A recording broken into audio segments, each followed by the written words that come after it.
Hola, ¿cómo están? Espero que estés bem. Meu nome é Maria Silvia. Eu sou a Maria Silvia, uma das estagiárias do professor Lorenzo, e hoje todo o nosso time de estagiários veio aqui para trazer uma revisão, né, um repasso sobre o presente do indicativo. Essa matéria que é tão importante, né, que vai caminhar com a gente no decorrer de todo o curso de espanhol durante todos os estágios.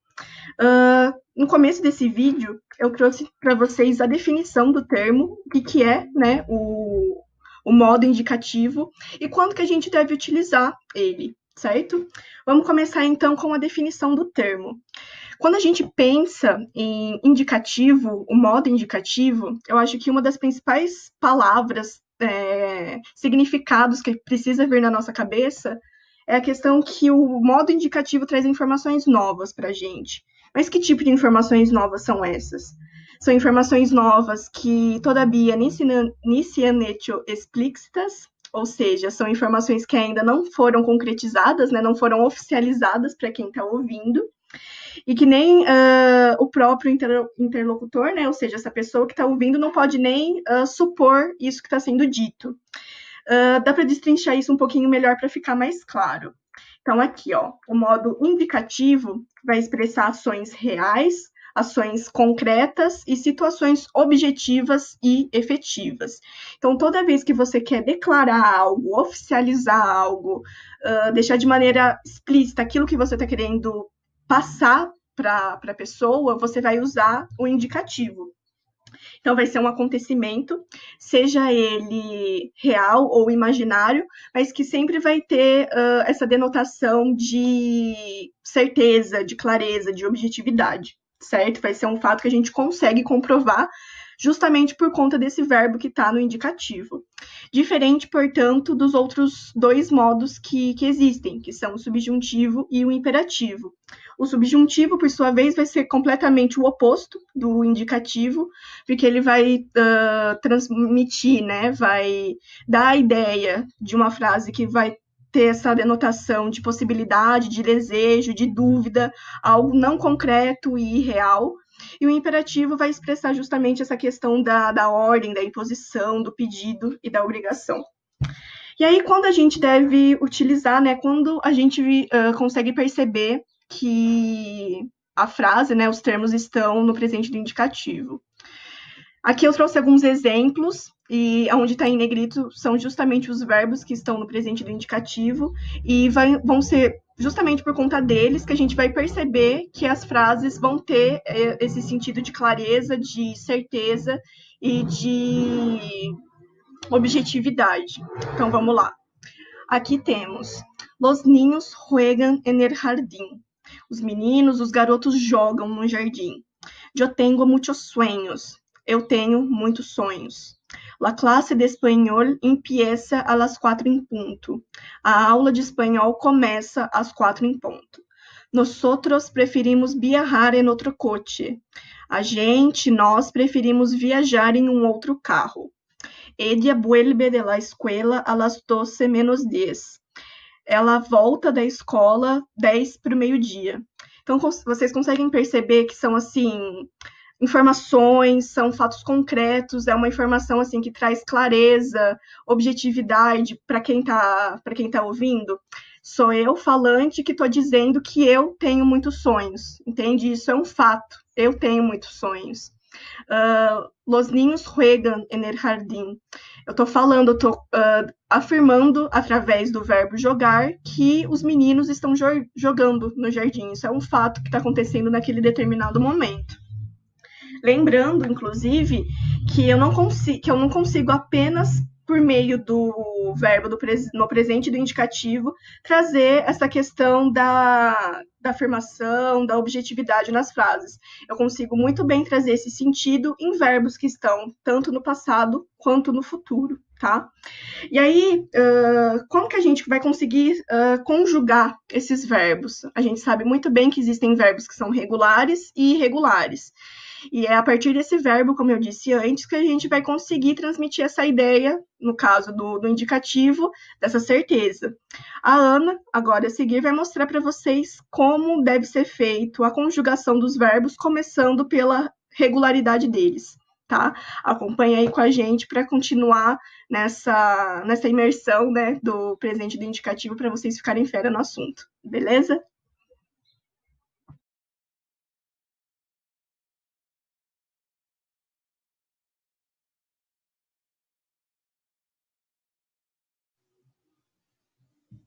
Bom, gente, Maria já me apresentou e como ela falou um pouquinho sobre o uso do indicativo e as suas funcionalidades, eu vou falar um pouquinho sobre os verbos, mais especificamente sobre os verbos regulares e as suas terminações.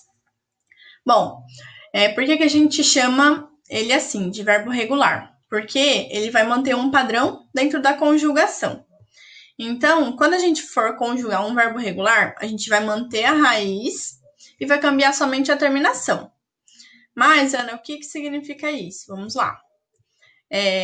Então, para explicar primeiro sobre as raízes. Todo verbo ele vai ter a raiz e a sua terminação em todas as suas formas. Dentro da forma infinitiva, nós temos 3 terminações possíveis: ar, er e ir. Isso aliado à raiz do verbo. Então, com os verbos regulares, o que passa é que as raízes elas não mudam e a gente troca somente a terminação para conjugar. Bom, então existem 3 terminações em espanhol no infinitivo, que são os verbos em ar, os verbos em ir e os verbos em ir. Aqui temos 3 exemplos de verbos em ar, em ir e em ir, para eu exemplificar para vocês o que seria a raiz do verbo e a terminação dele. Sempre que ele estiver na forma infinitiva, o R e a letrinha que acompanha o R é a terminação. Então, em amar, o A e o M é a raiz, o A e o R é a terminação. Em comer, C-O-M é a raiz, com, e o R, er, é a terminação. Em bibir, V e V é a raiz, bibi, I e R é a terminação, ir, certo?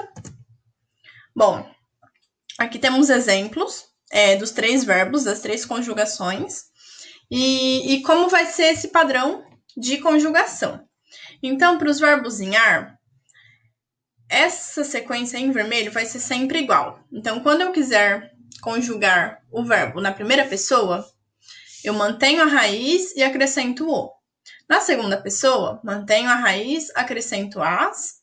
Na terceira pessoa, que é ele, ella e usted, a gente mantém a raiz e acrescenta o a. Nosotros ou nosotras, a gente acrescenta amos. Vosotros ou vosotras, a gente acrescenta as. Ellos e ellas e ustedes, a gente acrescenta an. Então, vai ser sempre essa sequência para os verbos terminados em ar. Independentemente de qual seja o verbo, se ele for regular, ele vai manter essa mesma sequência. Então, é só a gente prestar atenção em qual pessoa está impressa no discurso para a gente poder acrescentar a terminação certa, ok? Agora, para os verbos em ir, é a mesma coisa. A gente vai manter a raiz sempre. E a sequência vai ser o para yo, es para tu, e para él, ella y usted, hemos para nosotros y nosotras, eis para vosotros y vosotras, en para ellos, ellas y ustedes. ¿Vale? Verbos em ir. Mesma coisa.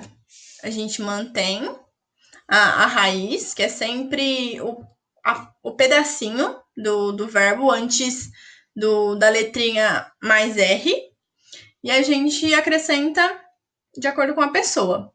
Então, se a gente for querer conjugar em primeira pessoa, yo, o, tu, es, ella y usted, nosotros y nosotras, imos, vosotros y vosotras, is, ellos, ellas e ustedes, en. Então, a gente consegue notar algumas coisas que elas vão ser iguais entre um verbo ou outro e diferenças. Primeira coisa, uma coisa que é igual para todos eles. A primeira pessoa, ela sempre vai ter a terminação em o, no presente do indicativo. Então, yo hablo, yo como, yo vivo. Tu, a primeira pessoa é em as. Aliás, o primeiro verbo, que são os verbos em ar, ele é feito por as. A segunda e terceira conjugação, que é os verbos em e ir, é com es. Então, aqui é igual e aqui é diferente. Terceira pessoa, também é diferente em ar, que vai ser o a, e é igual em ir, que vai ser o i. Nosotros e vosotros é o que vai ser diferente para todos, então cada um vai ter o seu. Então, hablamos, habláis para ar, hemos, eis para er, imos e is para ir. Terceira pessoa do plural, a mesma coisa. A gente tem os verbos em ar, diferente, e os verbos em ir, igual. Então, é basicamente isso. Então, a gente só tem que prestar atenção em qual pessoa a gente quer imprimir no discurso para poder usar a terminação correta. Então, se a gente conseguir... Não deixa de ser uma decoreba. Se a gente conseguir decorar a sequência da terminação, isso vai facilitar muito. A gente não vai errar na hora de conjugar verbos regulares, ok? E bom, como eu falei um pouquinho sobre os verbos regulares, a Luana vem aí para falar um pouquinho sobre os verbos irregulares, porque nem tudo são flores, né?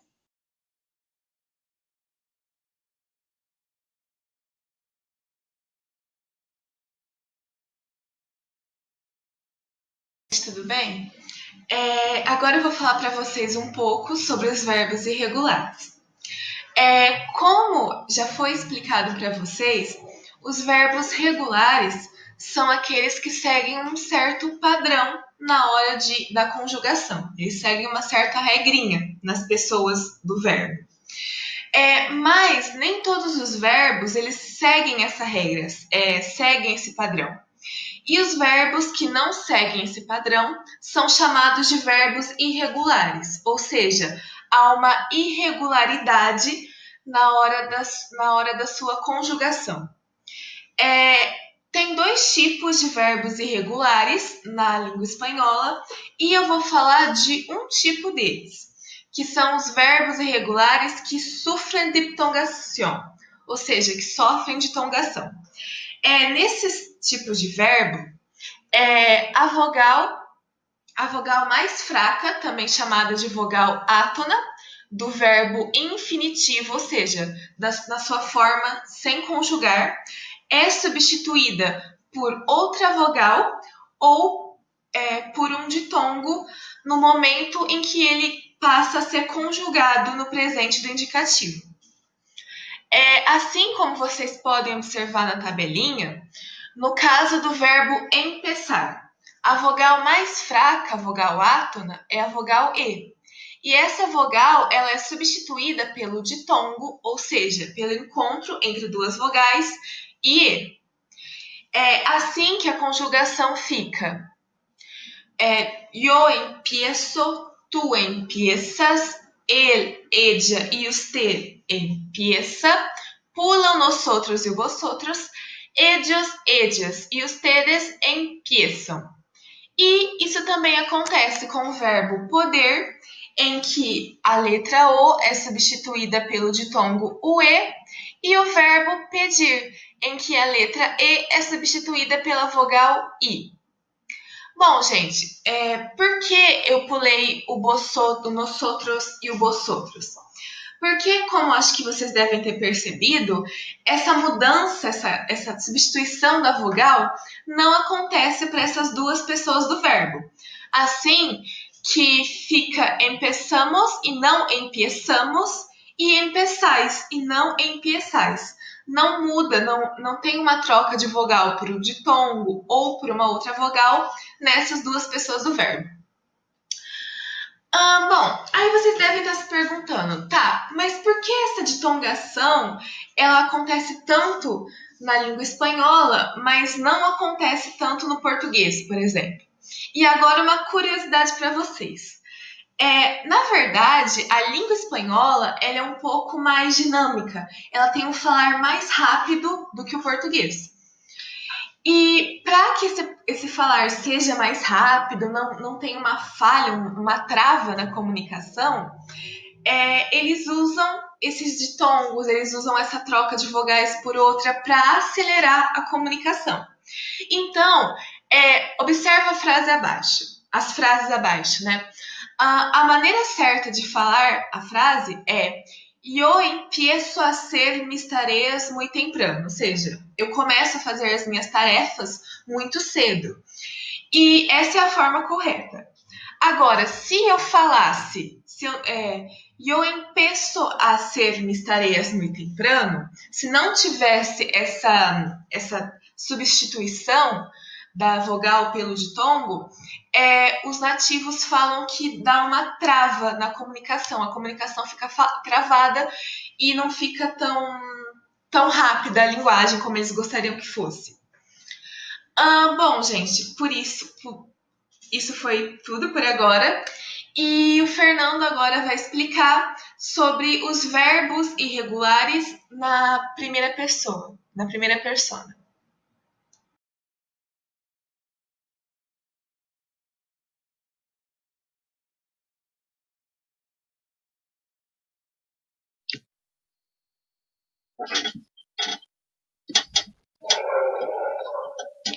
Olá pessoal, tudo bem? Eu me chamo Fernando, como a Lu já me apresentou, e vou falar um pouquinho para vocês sobre os verbos regulares em primeira pessoa. Bom, aqui tem um meme, né, pra gente dar uma descontraída, e eu levanto 3 perguntas. Quem são os verbos regulares de primeira pessoa? Onde vivem e do que se alimentam? E eu vou responder essas 3 perguntas para vocês. Quem são? Como o próprio nome já diz, os verbos regulares em primeira pessoa são verbos que apresentam uma irregularidade na conjugação da primeira pessoa. Nós vamos ver aqui essa irregularidade no modo indicativo no tempo presente. Bom, onde vivem? Nós vamos dar um foco, né, na língua espanhola, mas os verbos regulares existem em todas as línguas. E do que se alimentam? Eu costumo brincar que eles se alimentam do desespero dos alunos que estão aprendendo uma língua estrangeira, porque apresentam algumas irregularidades e isso às vezes dificulta a vida dos alunos numa prova, por exemplo. Mas bom, vamos ver essa questão das irregularidades mais para frente. Eu trouxe alguns exemplos aqui, selecionei para a gente poder visualizar um pouco melhor como que isso funciona. Bom, o primeiro exemplo é um verbo de primeira conjugação que eu trouxe, o verbo estar. Para a gente é a mesma coisa, estar também.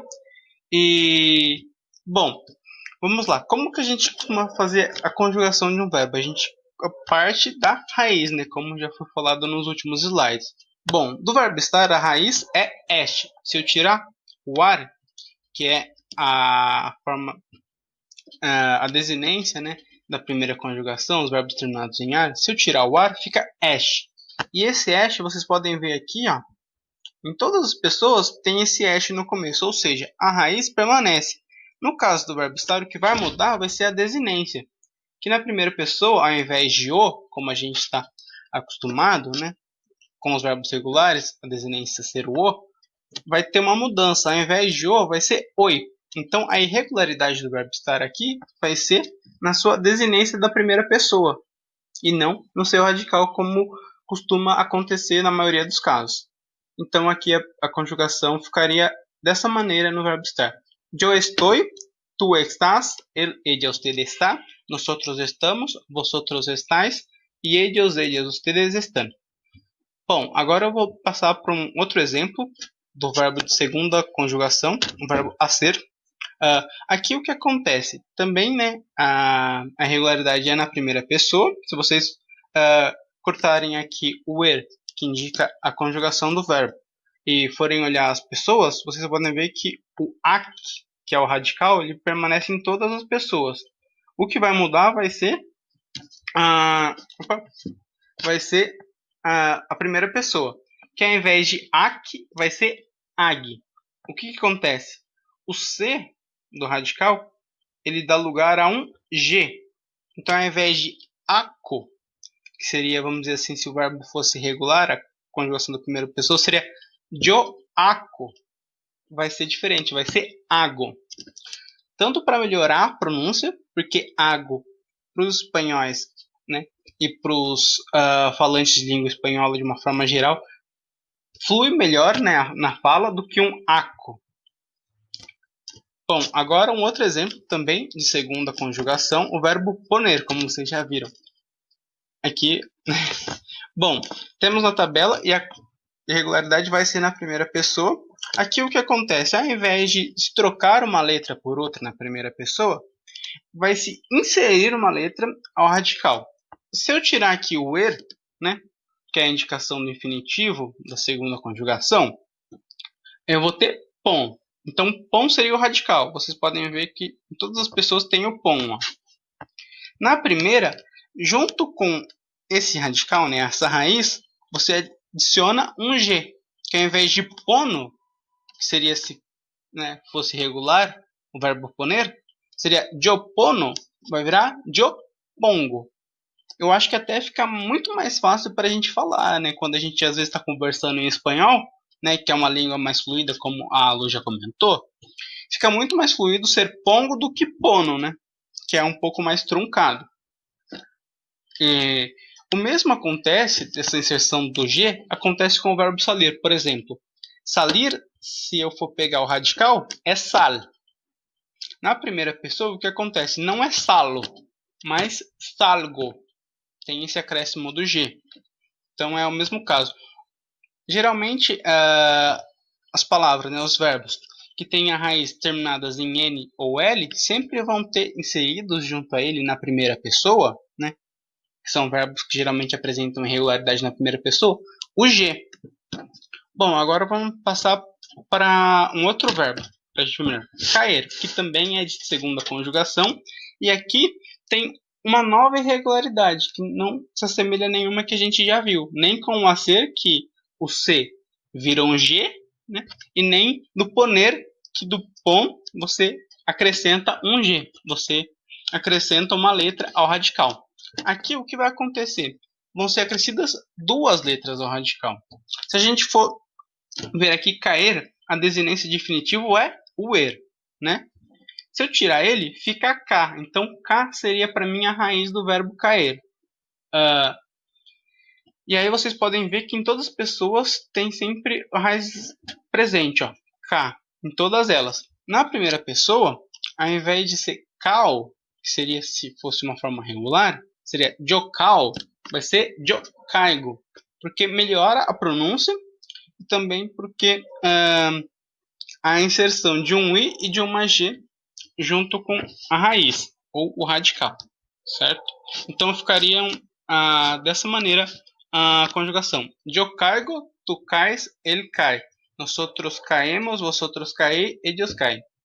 Notem que as terminações, ou as indicações de pessoa, né, as desinências, vão ser idênticas aos verbos regulares. O que vai mudar vai ser a raiz. Aqui, verbo nascer, que também é de segunda conjugação, só que aqui também acontece uma outra irregularidade. Ao invés do C agora ser trocado por um G, ele vai ser trocado por um ZC. Ou seja, na verdade, ele vai entre o A e o C, você vai inserir uma letra Z aí nesse meio. Então, ao invés de naco, que seria se a gente fosse tirar, né, a desinência de infinitivo, pegar o radical e adicionar com a desinência de primeira pessoa, que seria o O, seria naco ao invés de nasco. Se fosse regular, mas como é irregular na primeira pessoa, é nasco. Yo nasco. Vocês podem ver que nas outras pessoas o nac, né, que seria o radical desse verbo, está presente em todas as outras pessoas. Certo?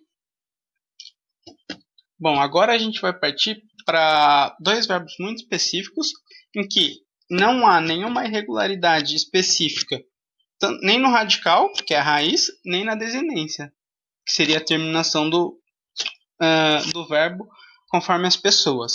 O que vai acontecer? Vai acontecer uma mudança muito brusca e assim sem similaridade com as outras pessoas. Então vai ser algo totalmente novo.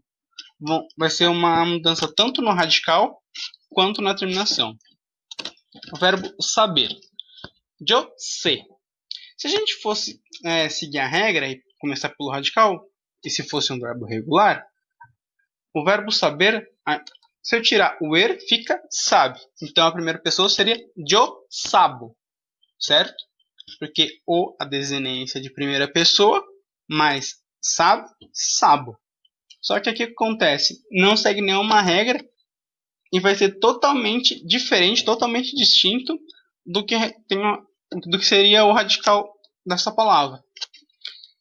Já nas outras pessoas, vocês percebem que o sabe está presente em todas, ou seja, o radical se mantém em todas as pessoas, menos na primeira. Na primeira, não é nenhuma alteraçãozinha que tem, por exemplo, acrescento uma letra aqui ou mudo uma letra por uma outra.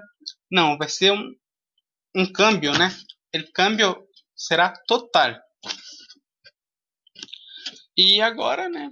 Como eu já acabei dando spoiler aqui meio que sem querer, o verbo oír, que é um verbo de terceira conjugação, porque termina em ir. Só que ele é um caso especial, é um caso muito mais difícil do que o verbo saber. Mas calma que não é tão difícil assim. É só uma questão de ter um hábito de conjugação. Calma, pessoal. Bom, o verbo oír, o que acontece com ele? Ele vai ter uma mudança no radical em todas as pessoas. Vocês podem ver que aqui, tem mais de uma irregularidade. Na primeira pessoa, ao invés de o, que seria, né, o radical se a gente fosse tirar o ir, que é a terminação, seria o. Mas né, seria muito estranho de se pronunciar. Então, tem esse acréscimo de o i. Aí fica, né, oigo. No tu, ao invés de o, tem uma y que faz a ligação entre o do radical, o que seria o radical, com a terminação. Na terceira pessoa, também tem lá y que faz a ligação.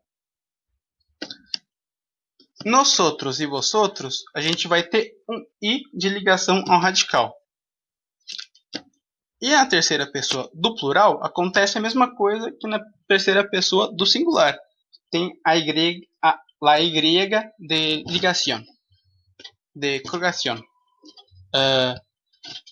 Bom, creio que é isso, pessoal. Agora o Thales vai falar um pouquinho para vocês sobre os verbos que são derivados. O que seriam esses verbos derivados? Verbos que têm origem em substantivos, adjetivos que são derivados. Ou seja, se a gente for pensar em derivados do leite, né? Um exemplo seriam derivados seriam que tem o leite na sua composição, certo? É mais ou menos isso que acontece com os verbos, mas eu vou deixar para o Thalisson falar melhor sobre isso. E, bom, vamos ter um game, gente. Fiquem atentos e vejo vocês lá. Até mais.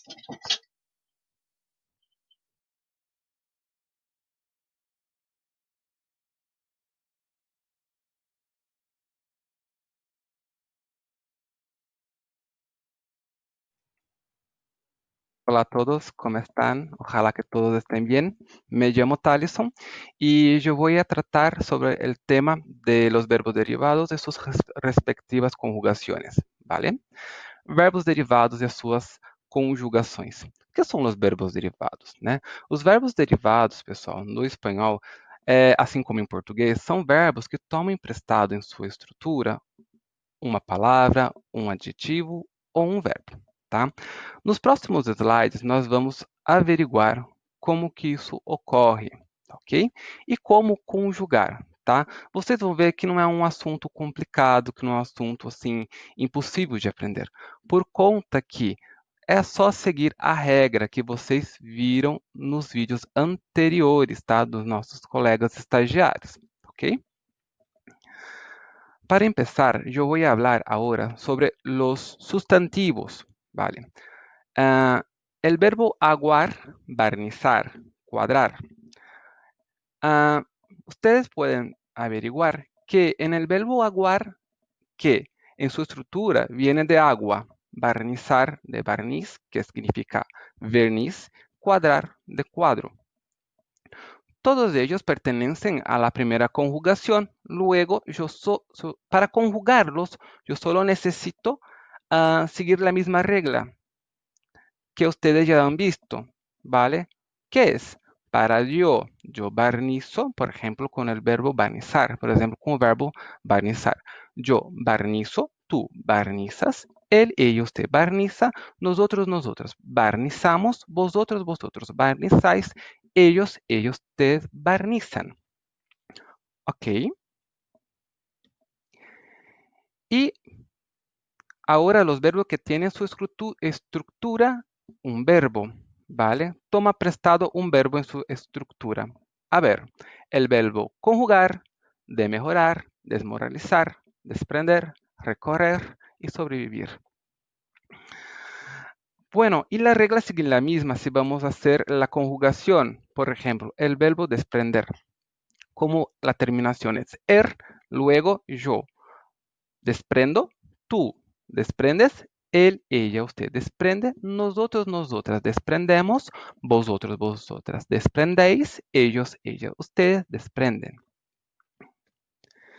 Y para finalizar, ahora vamos a ver los verbos que tienen sus estructuras, un adjetivo, ¿vale? Como un préstamo.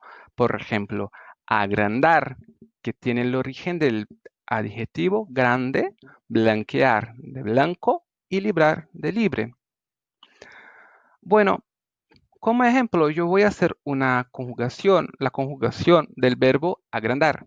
Para yo agrando, tú agrandas, él, ella, usted agranda, nosotros, nosotros agrandamos, vosotros, vosotros agrandáis, ellos, ella, ustedes agrandan. ¿Vale? Bueno, este es un tema que no es difícil, es un tema sencillo, ¿vale? Ustedes solo tienen que tener atención acerca de la conjugación, ¿vale? Y a cuál grupo pertenece el verbo, por ejemplo, si pertenece al grupo de la primera conjugación, de la segunda, de la tercera, ¿vale? Solo van a cambiar la final del verbo, por ejemplo, barnizar, que viene de barniz, que significa envernizar. Entonces yo barnizo, tú barnizas, ella, usted barniza, nosotros, nosotros barnizamos, vosotros, vosotros barnizáis, ellos, ustedes barnizam. Ok? Bom, pessoal, por hoje é isso. Espero que vocês tenham gostado e nos vemos futuramente por aí, no céu, né? Assim que acabar essa quarentena. Tchau, tchau.